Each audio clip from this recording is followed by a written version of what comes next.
El sistema informativo de Canal 1 presenta CMI Emisión Central. Gigantesca concentración de protesta esta noche en Plaza Céntrica en Bogotá. Marcha de estudiantes de la Nacional colapsa esta noche tránsito en Bogotá. Cacerolazo y marcha a esta hora en Usme y en la autopista sur. Se agrava estado del joven Dylan Cruz en el Hospital San Ignacio. Entre 348 militares y policías heridos en las brutales marchas de los últimos 5 días. Expulsan a 59 venezolanos detenidos en marchas de protesta. Presidente se reúne con Comisión de Concertación Laboral y cita para mañana a promotores del paro. Central Única de Trabajadores CUT no acepta reunirse con Duque. Otro líder social asesinado en La Guajira. Un reciclador halla bolsa con 750.000 pesos y la entrega al procurador. Regresa Mancuso en marzo y quedará libre en Colombia. Tribunal canceló todas las órdenes de captura. Ecopetrol invertirá $5.500 millones en exploración. Keiko Fujimori quedará libre. Noches, nuestros secretos de hoy. 1. Vean el rifirrafe que se armó entre Germán Vargas Lleras y el nuevo ministro de Defensa, Carlos Holmes Trujillo. 2. El expresidente Gaviria resultó premonitorio. Anticipó claramente lo que iba a pasar y nadie lo oyó. 3. Un colombiano que vive en el exterior, ¿cómo ve la situación del país? Primera ñapa, avanza un proyecto que frena el llamado Paseo de la Muerte. Segunda ñapa, todo está listo para la elección mañana del nuevo director de la Corporación Autónoma Regional de Cundinamarca, CAR. Y mi ñapa es el elefante blanco de todos los lunes. 1, 2, 3 y las 3 ñapas al cielo. Buenas noches. El centro y occidente de Bogotá son escenarios a esta hora de unas gigantescas manifestaciones de estudiantes de diferentes universidades que marchan para demandar un cambio en las políticas sociales del gobierno. El tráfico vehicular está colapsado y la operación de Transmilenio fue suspendida sobre la avenida Norte Quito Sur 30. La marcha tiene como punto de concentración la Plaza de la Hoja en la carrera 30 con avenida 19. Ahí está Nancy Torres. Nancy, buenas noches. ¿Cuánta gente hay? ¿Qué están diciendo? ¿Hasta qué hora se van a quedar?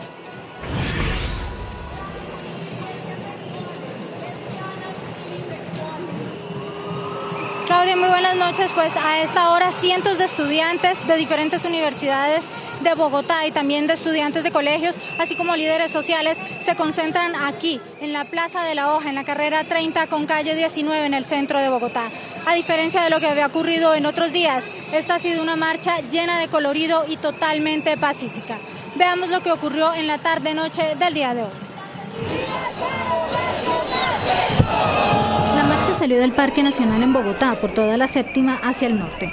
Luego tomaron la calle 45 y la 30 para llegar a la Plaza de la Hoja en la 30 con 19.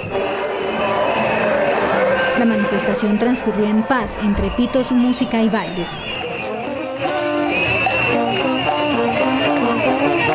Familias enteras salieron a marchar. Ya venimos marchando unos días, pero principalmente por seguir teniendo una buena educación.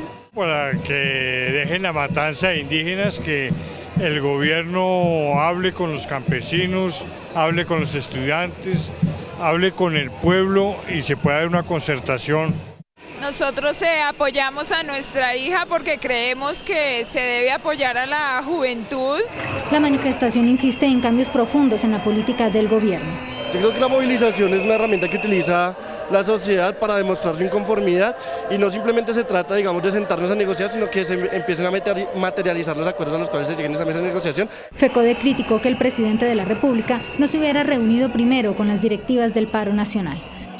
Legítimo que se reúna con los empresarios, con los demás sectores, pero hoy tiene que reunirse. Y así se lo expresaron ayer los diferentes mandatarios de los diferentes políticos, tanto a nivel municipal como a nivel departamental y los alcaldes de capitales, pero él está haciendo caso omiso. Señalaron que seguirán marchando hasta que sean escuchados. hasta que sea necesario para que el Gobierno Nacional y el Congreso de la República entiendan que es la hora de hacer unas reformas profundas al sistema económico y político del país. La marcha también fue aprovechada por los manifestantes para rechazar la violencia contra la mujer y exigir igualdad. La invitación es a todas las mujeres a liberarnos de un sistema opresor, a salir a las calles, a hablar, a denunciar, a los compañeros hombres a apoyar a las mujeres, a no dejarlas solas. Al fondo de esta gran manifestación podemos observar una pancarta gigante que dice "Somos un rostro colectivo". Para los manifestantes esto lo que significa es unión, y también dicen que aquí se van a quedar, que van a continuar hasta que el gobierno cambie sus políticas, sobre todo en el marco de lo social. Desde la Plaza de la Hoja, en el centro de Bogotá, informó Nancy Torres para CMI La Noticia. Nancy, gracias. Y también está colapsado a esta hora el tráfico en la zona de Chapinero y en el occidente de Bogotá por la marcha de los estudiantes de la Universidad Nacional que van justamente hacia la llamada Plaza de la Hoja, perdón, en el centro de la capital del país. Edgar Leyton, buenas noches. ¿Qué es lo que está ocurriendo ahí? Muy buenas noches, efectivamente. A pesar de que la carrera 30 se encuentra bloqueada en diferentes partes de la ciudad, a esta hora en muchos sitios se vive un completo carnaval de estudiantes.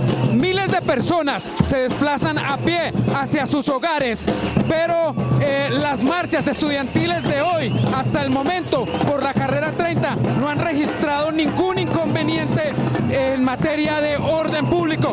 Preguntémosle a alguno de los estudiantes por qué razón están protestando. Amigo, ¿por qué razón están protestando? Por la reforma educativa, por el medio ambiente. ¿Hasta dónde se van a dirigir con esta protesta? ¡Hasta siempre! Bueno, muchísimas gracias. Como ustedes se pueden dar cuenta, este es el ambiente que se vive en diferentes partes de la carrera 30. Acabamos de caminar por la Universidad Nacional. Había un río de estudiantes, aproximadamente 1.000, 2.000 personas con tambores, con cornetas, protestando ante diferentes reformas que en principio estaría pensando el gobierno Duque. Los estudiantes dicen que protestan por la reforma laboral, por la reforma pensional e incluso por la reforma tributaria que en este momento cursa en el Congreso de la República. Desde la carrera 30 con calle 26, Edgar Leyton, CMI La Noticia. Muy festiva la protesta en ese lugar, Edgar, muchas gracias. Y en la localidad de Usme, al sur de la ciudad, cientos de ciudadanos marcharon y realizaron un cacerolazo para demandar mayor atención del gobierno y respaldar a los promotores de las marchas de esta noche. Vamos con Didier Chica, quien se encuentra en ese lugar. Didier, adelante, ¿cómo están las cosas ahí? Muy buenas noches, desde el barrio Santa Librada en la localidad de Usme. Aquí desde las 5:30 de la tarde se han venido concentrando personas. En este momento hay más de 500 manifestantes en este cacerolazo que hace parte del 5º día del paro nacional, pero que también hoy ha tenido mensajes especiales relacionados con la jornada de no violencia contra la mujer. El Día de la No Violencia contra la Mujer es otro de los argumentos de los habitantes de la localidad de Usme para salir a la calle y mantenerse durante más de 4 horas protestando. Hemos sido víctimas de panfletos, hemos sido atacados y el gobierno no nos ha escuchado. Por eso estamos acá, para dar nuestra voz de protesta y decirle a nuestros amigos del Cauca, del Huila, de Guajira, del Amazonas, que nosotros estamos con ellos, que nosotros estamos ahí y que no nos vamos a dejar. La salud, la educación y nuestros derechos como cristianos, como personas. Queremos protestar de una manera pacífica y que todo el mundo en Colombia aproveche este lapsus de Colombia para seguir adelante. Con todo tipo de símbolos, acompañados por las cacerolas, los ciudadanos buscan mantener vigentes sus mensajes de inconformismo. Los funcionarios no funcionan, los políticos hablan pero no dicen, los votantes votan pero no eligen. Esta noche la localidad de Usme está afectada por el servicio de transporte, pero no por esta manifestación, sino por hechos en otras localidades que han dificultado la llegada del Transmilenio. Esta manifestación ha sido pacífica, bastante tranquilidad aquí en este sector. Aunque se trata de una vía principal, la Policía Nacional tomó las medidas preventivas y ha desviado el tráfico a varias cuadras de aquí, por lo que se ha dado con tranquilidad la manifestación. No se ha presentado ningún choque con la fuerza pública ni con personas ajenas a la manifestación. Información desde la localidad de Usme, Didier Chica, CMI, La Noticia. Didier, gracias. Y en el sur de Bogotá, cientos de mujeres salieron a las calles a adelantar un cacerolazo para rechazar la violencia de género y demandar cambios en las políticas sociales del gobierno. Así inició el plantón convocado en el sur de Bogotá. Jóvenes, trabajadores y habitantes de las localidades de Ciudad Bolívar y Bosa salieron con banderas y cacerolas a las calles. Hoy se cumplen 5 días de paro y los manifestantes dicen que no pararán en esta manifestación contra el gobierno nacional. Porque estamos todos en contra de un montón de problemas que están en el país, de la violencia contra niños, contra mujeres, por la falta de educación gratuita, la falta de salud. Entonces hoy es un día especial porque estamos dirigidas hacia la mujer. Otros insisten en que la protesta debe ser pacífica y piden que no haya más violencia, ni por parte de la policía, ni por parte de los manifestantes. Pues aquí la ignorancia es la que nos hace que las manifestaciones pacíficas se conviertan en disturbios como lo hemos visto en los últimos días. Y estamos aprovechando la jornada del paro nacional para decir que no queremos más violencia ni en nuestros cuerpos ni en nuestros territorios. La manifestación se unió a los habitantes del municipio de Soacha. A esta hora permanece completamente militarizada la zona de la terminal sur en Bogotá y la entrada al municipio de Soacha. Última hora en CMI. Atención, el presidente del Congreso de la República, el liberal Lidio García, acaba de solicitar el alzamiento del trámite del proyecto de ley de crecimiento o de reforma tributaria hasta cuando sean escuchados en audiencia pública los líderes sociales de las marchas en Colombia. El presidente del Congreso tiene pensado hacer una audiencia pública con los líderes de estas protestas en la plenaria del Senado esta misma semana para que diferentes sectores presenten sus posiciones sobre esta iniciativa. Seguimos con esta noticia en desarrollo. Y el Hospital San Ignacio de Bogotá emitió hace pocos minutos un nuevo parte médico sobre el estado del joven Dylan Cruz, quien resultó gravemente herido en las manifestaciones del pasado sábado. Stig Vengas, buenas noches. ¿Qué dice este parte médico? Margarita, televidentes, muy buenas noches. Ya son 3 días los que completa el joven Dylan Mauricio Cruz Medina aquí en el Hospital San Ignacio. Lastimosamente, el último parte médico dice que la situación de la salud de este joven se agravó. En cuidados intensivos permanece el joven Dylan Cruz de 18 años, quien fue víctima de un artefacto explosivo lanzado por un miembro del ESMAD el pasado sábado en el centro de Bogotá. Informamos que el paciente Dylan Cruz se agravó en las últimas horas y entró en un estado crítico irreversible. Estamos esperando evolución de curso final. Hoy lunes 25 de noviembre, Dylan se graduaría de bachiller del Colegio Público Ricaurte. Su hermana fue quien recibió el título. Y lo único que les pedimos es que sigan orando, que lo tengan en sus oraciones, porque él va a salir de esto. Él es un hombre fuerte, es un niño inteligente y como todo ser humano, pues tiene sus errores, claro. También se refirió a los hechos ocurridos e hizo un llamado. Queremos que esto sea un detonante para acabar con la violencia, con todo lo malo que está pasando en este momento en el país. Y lo único que también pedimos por parte de mi familia y por parte mía, obviamente, es paz. A las afueras del Hospital San Ignacio continúa un altar de flores y mensajes de apoyo por el estado de salud de Dylan y de rechazo a estos actos violentos. Amigos, compañeros de colegio y algunos ciudadanos han llegado hasta este punto y permanecen ahora a la expectativa del estado de salud del joven Dylan Mauricio Cruz, con cirios, flores, pancartas, mensajes de aliento y en oración constante piden su pronta recuperación. Es la información que desarrollamos a esta hora desde la carrera séptima con calle 41 en el Hospital San Ignacio, informó Stig Luengas para CMI La Noticia. Gracias, Stick. Y el director de la Policía Nacional, el general Óscar Ateortúa, reveló que 348 uniformados han resultado heridos en las manifestaciones de los últimos 5 días en diferentes sitios de Colombia. 348 miembros de la fuerza pública, entre ellos 29 mujeres, resultaron heridos durante las protestas de los últimos días, según el reporte de la Policía Nacional. Pero tengo unas personas en estado de observación que todavía se encuentran ampliamente lesionados. Mínimo 5 de ellos han entrado a cirugía. Uno de ellos perdió un ojo.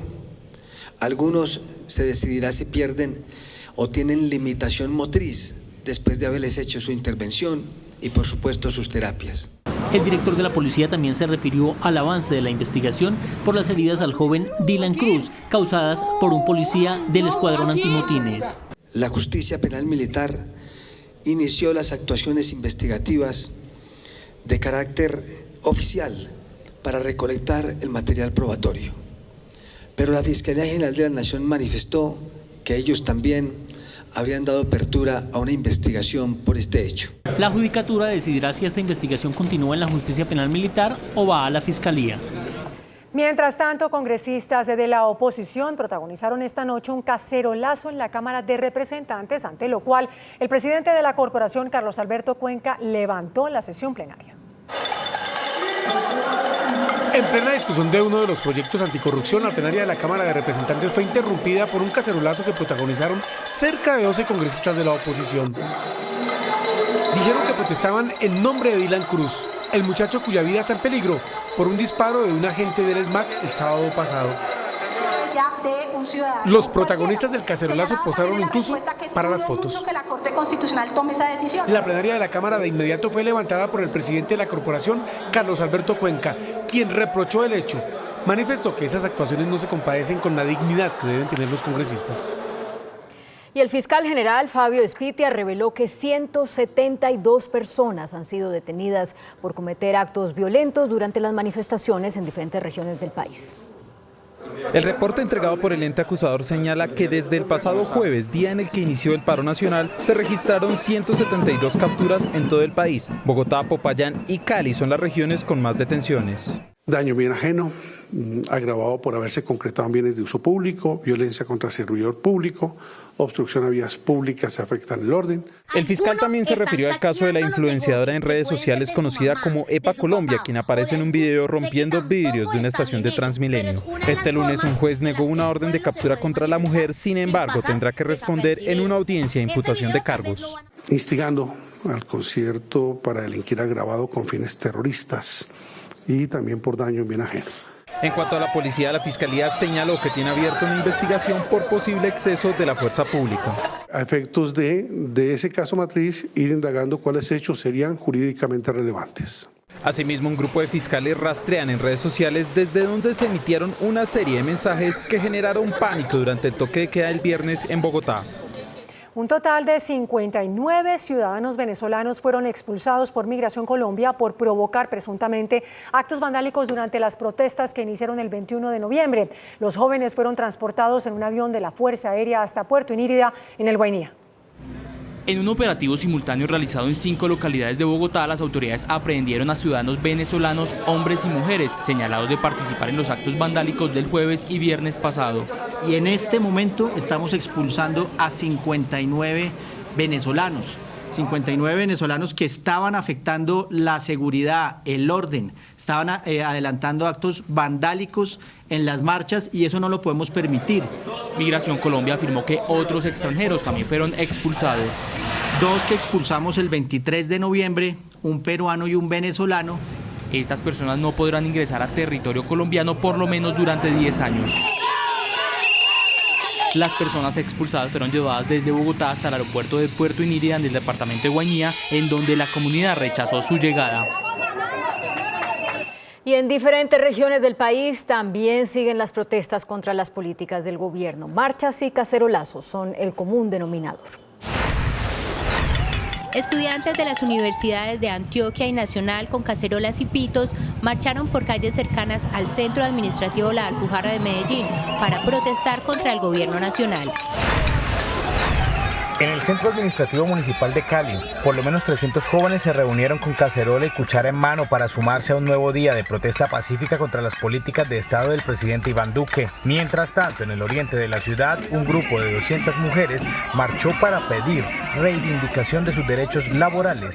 La movilización terminó sin alteraciones. Por quinto día, las calles de Bucaramanga registraron una nueva marcha de protesta. Esta vez, estudiantes y fundaciones en favor de los derechos de la mujer se tomaron las vías para reclamarle al gobierno pacíficamente. Estudiantes de la Universidad del Atlántico bloquearon esta noche la carrera 20 de julio en el norte de Barranquilla, en el Parque Estercita Forero, después de un plantón en el Día de la No Violencia contra la Mujer. Los jóvenes paralizaron el tráfico en el sentido sur-norte.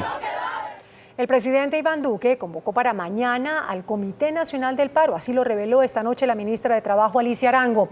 Inesperadamente, los voceros de la Central Unitaria de Trabajadores respondieron que no aceptarán la invitación del Ejecutivo si limitan el encuentro con el jefe de Estado a solo 1 hora. La ministra de Trabajo, Alicia Arango, hizo el anuncio esta noche de la decisión del presidente Iván Duque de reunirse mañana a las 7 de la mañana con el Comité Nacional del Paro. Ha convocado al Comité del Paro Nacional para una reunión mañana. La idea es que ellos tendrán primero una reunión con el señor presidente y luego el señor presidente los ha invitado a que se unan a otro grupo más grande en donde están también otros sectores de la sociedad que también se quieren expresar. Pero Fabio Arias, secretario de la CUT, hizo la amenaza de no aceptar la invitación del presidente Iván Duque. Si el gobierno no acepta la reunión del Comité Nacional de Paro, sin condiciones, sin ninguna condición, solamente la condición de que nos reunimos, y esa reunión puede durar o 5 minutos o 5 horas, el gobierno no nos puede decir cuánto va a durar, ¿sí? Y después de esa reunión, nosotros estaremos en la capacidad de aceptar si hay otra reunión adicional y con otros actores, pero eso no lo hemos discutido con el gobierno. Por su parte, el presidente del Consejo Gremial, Jorge Enrique Bedoya, calificó de desconsiderada la actitud de los dirigentes sindicales. Yo francamente no veo cuál es la consideración. Si ya tienen lo que querían para poder iniciar la conversación que el presidente anunció el viernes pasado y ahora le tiran la puerta al gobierno y se la están tirando al país.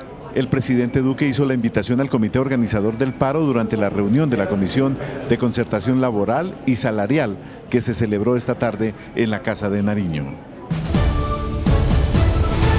Otro líder social fue asesinado esta vez en el departamento de La Guajira. Fue atacado a bala uno de los promotores de restitución de tierras.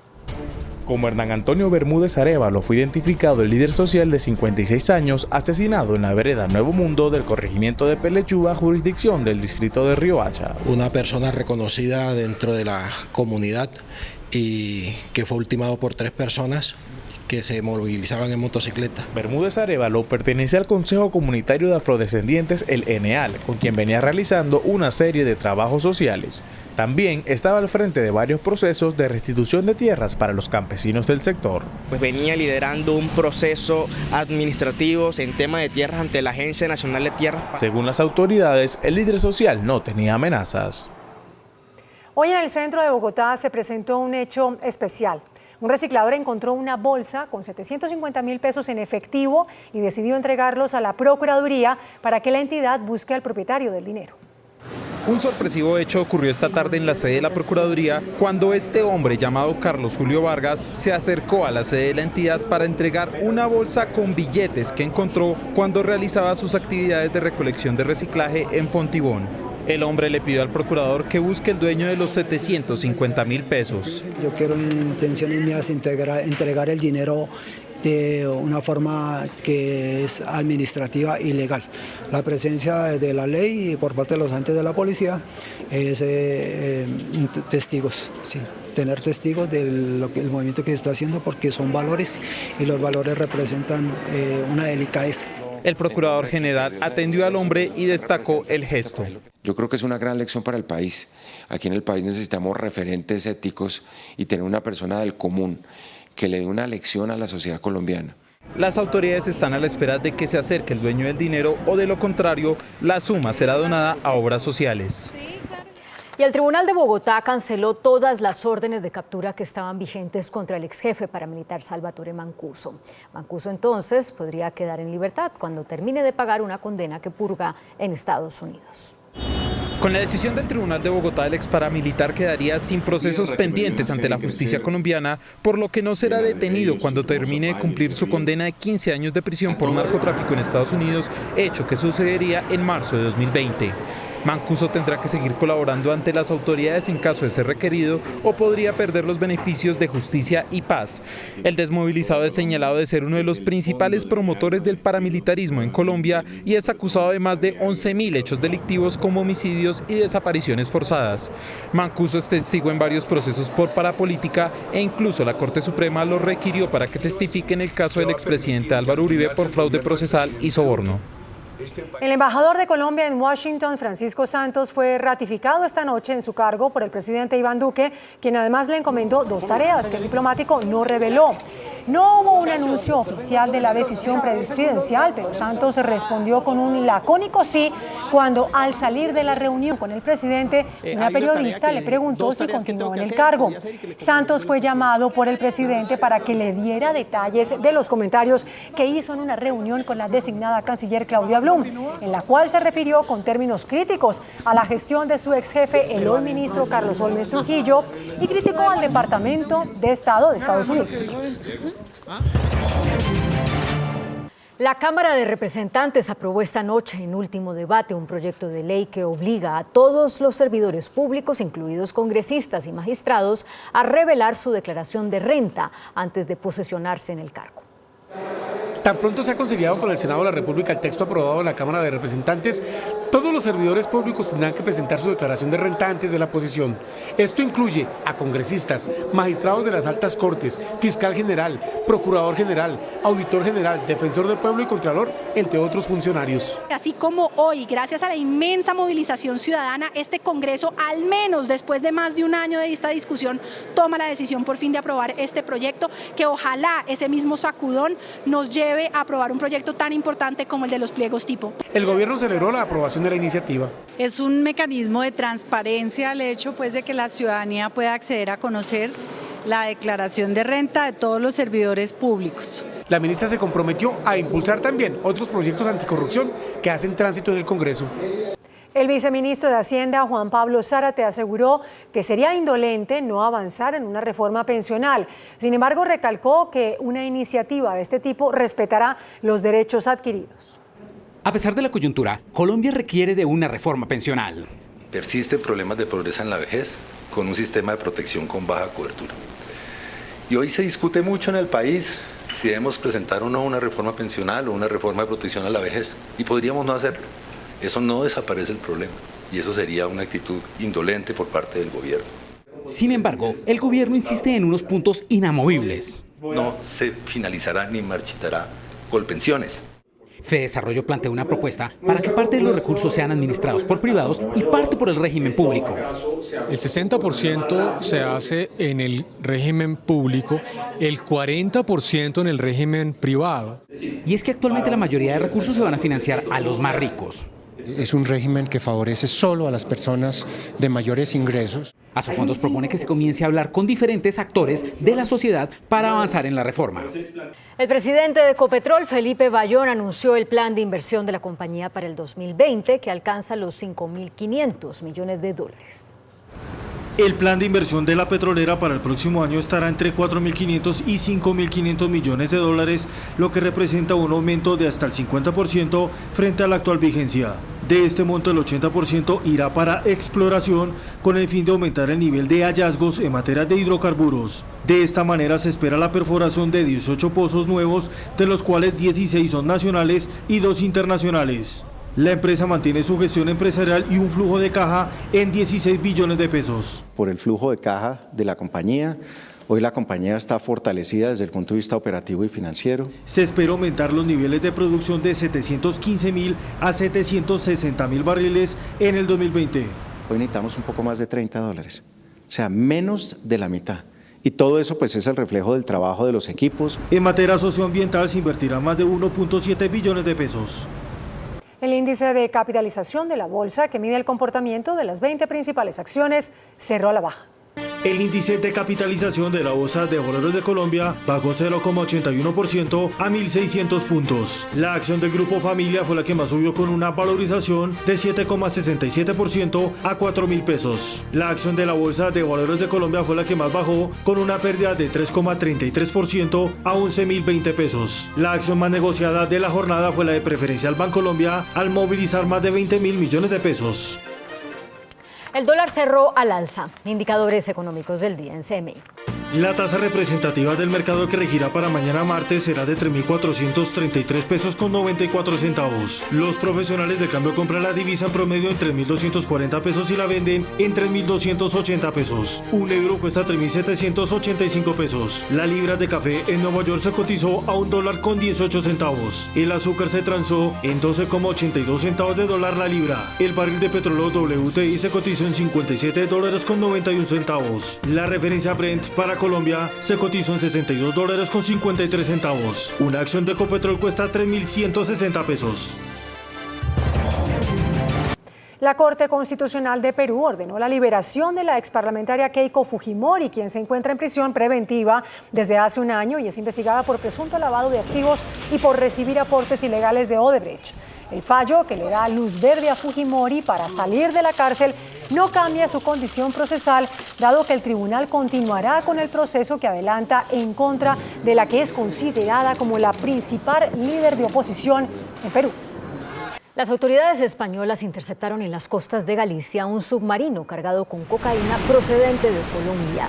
La Guardia Civil informó que durante el operativo fueron detenidas 2 personas. El cargamento de droga podría superar las 3 toneladas. Ahora tratan de identificar el lugar exacto desde donde partió esta aeronave.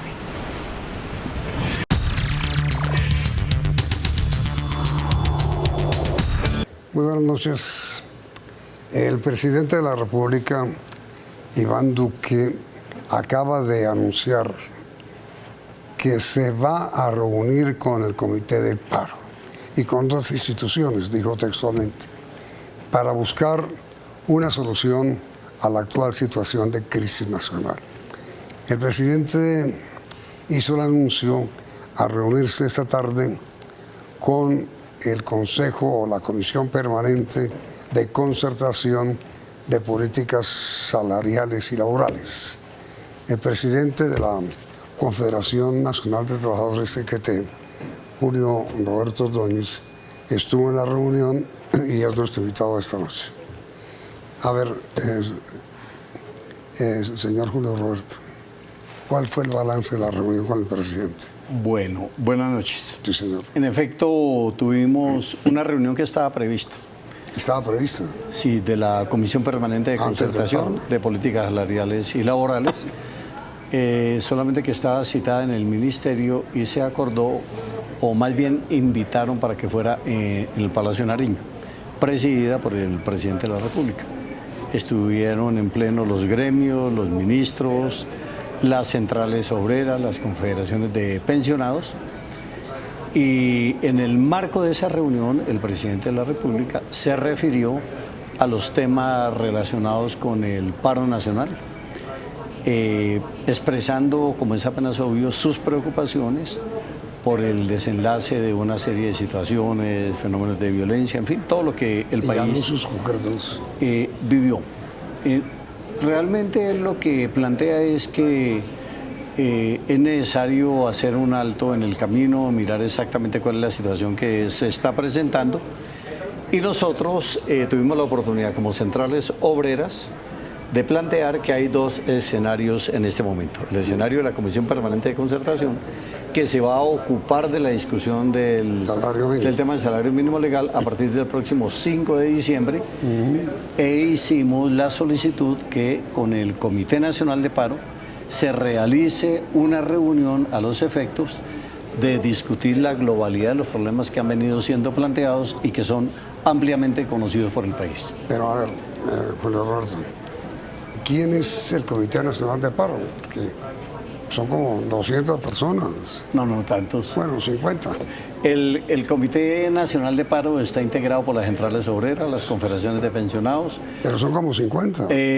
Sí, es un grupo representativo de la sociedad civil. ¿Y el presidente se va a reunir con ellos? El presidente se irá a reunir. Me imagino que fijarán unas reglas del juego. No creo que vaya a ser una situación tan amplia. Sí. Pero de todas maneras, bueno, nosotros esperamos que estén representados los diferentes sectores. Las centrales obreras, estén representados los indígenas, sí, los campesinos, los estudiantes, que tienen dos grandes organizaciones, sí, la Federación Colombiana de Educadores, los ambientalistas, que no significa llevar todas las ONGs de medioambientalistas, pero sí algunas de estas organizaciones, y hay una coordinadora de organizaciones sociales que tiene sus voceros, y yo creo que no sería ni práctico ni mucho menos eficaz tener una comisión gigantesca para una reunión con el presidente de la República, más aún cuando él anunció que serían el Comité Nacional de Paro y otras organizaciones. No, imagínese eso. Ahora, lo grave de la situación, Jorge Roberto, es que nadie sabe qué es exactamente lo que el Comité de Paro quiere. Porque es que dentro del Comité de Paro, y usted lo sabe, hay quienes piden algo y hay quienes están en contra de ese algo. Es decir, no hay una unidad sobre algo concreto que se pide. ¿La hay? Yo quiero pensarlo por la positiva, que estamos de acuerdo en que hay una serie de problemas en los cuales estamos identificados. Por ejemplo, el tema de la gravedad de la situación de la salud en Colombia. Sí. El tema de reforma social agraria. El tema de acuerdos incumplidos con las dignidades agropecuarias, con los movimientos de indígenas. Nosotros hemos dicho no a una reforma pensional. Y el gobierno dice, yo no tengo un proyecto de reforma pensional. Exacto. Pero, entre tanto, ANIF Desarrollo sí plantean líneas, y la OSD sobre el tema de reforma pensional. Tenemos que ponernos de acuerdo en el Comité Nacional de Paro de cuáles son los elementos centrales, que no se conocen, de una negociación, porque es que uno no hace un paro para dejar una constancia histórica. Un paro se hace para la negociación. Exacto. No se hace un paro para tumbar a un presidente de la República. Es decir, y ese no es el propósito. Ese no es el propósito del paro. Consecuencialmente, hay que escuchar el clamor popular. Vea, Yamid, aquí hay una deuda social acumulada para con la mayoría de la población colombiana. Por eso se sale de alguna manera de nuestras manos la Jornada Nacional de Protesta, las movilizaciones, porque comienza todo el mundo a plantear sus propias reivindicaciones, que en el campo hay estos problemas, que en las universidades hay estos problemas, que en los barrios hay estos problemas. Es decir, es una explosión de solicitudes que con toda razón hace la gente frente a necesidades básicas insatisfechas. Ahora mire, Julio Roberto, yo sé que una central obrera está convocando para esta noche una reunión para convocar otro paro nacional esta semana. Usted lo sabe inmediatamente después de comerciales, ¿quiere?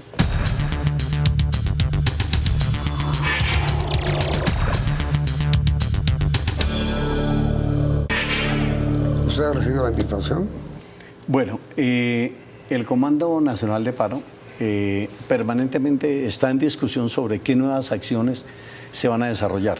Si el presidente de la República anuncia que en lo más breve posible van a convocar una reunión con ese Comité Nacional de Paro, yo creo que no podemos apagar el fuego con gasolina. Pero ¿es cierto o no que una central obrera está organizando otro paro nacional para esta semana? Eso es como los rumores de que se iban a tomar conjuntos residenciales. Yo creo que es un rumor, pero en concreto no ha pasado nada. ¿A usted no ha invitado a una reunión? No. Mire, Julio Roberto, una de las marchas que gusta tarde fue en toda la autopista del sur. ¿Qué fue eso? Hoy es la celebración del Día Internacional de la No Violencia contra las Mujeres. Para eso es el paro. Entonces, colectivos se han estado organizando hacia todo lo que tiene que ver con ese rechazo a todo lo que tiene que ver fenómenos de violencia contra la mujer. Claro que hay que hacer propicia la oportunidad para que cero violencia en Colombia. Es que definitivamente la violencia no puede seguir siendo el común denominador en nuestro país: violencia contra los niños, violencia contra las mujeres, violencia contra los manifestantes, violencia contra la policía.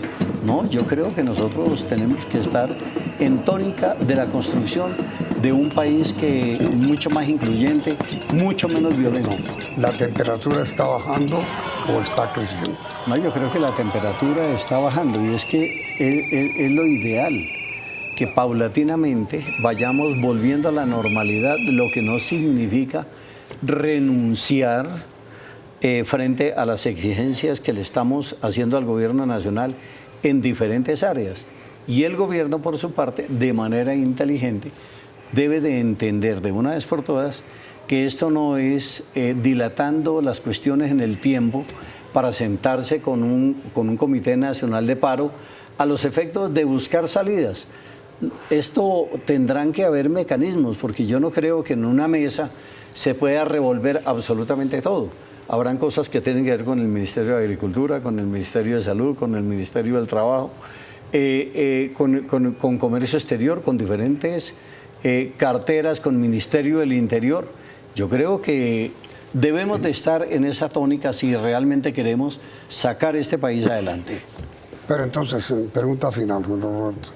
¿Usted cree que la decisión anunciada por el presidente esta tarde en la reunión con ustedes, en el sentido de que se va a reunir con el Comité de Paro, significa el comienzo del fin de la crisis? Yo creo que es un espacio que nos debemos de dar. Yo creo que de la única manera como se logran los acuerdos es disparando o dialogando. Nosotros no disparamos, nosotros dialogamos. Y creo que esa vez es la tónica del gobierno nacional. Yo creo que si se crea una mesa nacional y nos distribuimos por temas, estamos frente a la posibilidad de darle buenas noticias al país, y de eso es de lo que se trata. Es decir, esa es la solución. Esa es la solución. Pero entonces, mire, Juan Roberto, frente a la teoría, el rumor que hay, que yo no sé hasta dónde es cierto, sobre la convocatoria de otro paro, y frente a la decisión del presidente de convocar el Comité del Paro, ¿qué es preferible? Es preferible la negociación y la búsqueda de soluciones concretas a la enorme conflictividad social. Es decir, usted no es partidario de otro paro. Yo soy partidario de la negociación. No de otro paro. Creo que los paros son un instrumento legítimo, pero no podemos permanentemente estar recurriendo al mismo.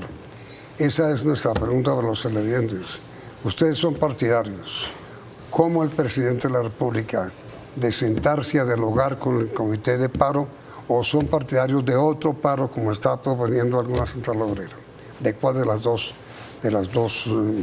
soluciones? ¿Otro paro o diálogo? El Estado Tondero saldrá mañana en esta emisión. Por ahora, mil gracias, Juan Roberto. Gracias, Yamit. Los invitamos a nuestro tradicional 1, 2, 3.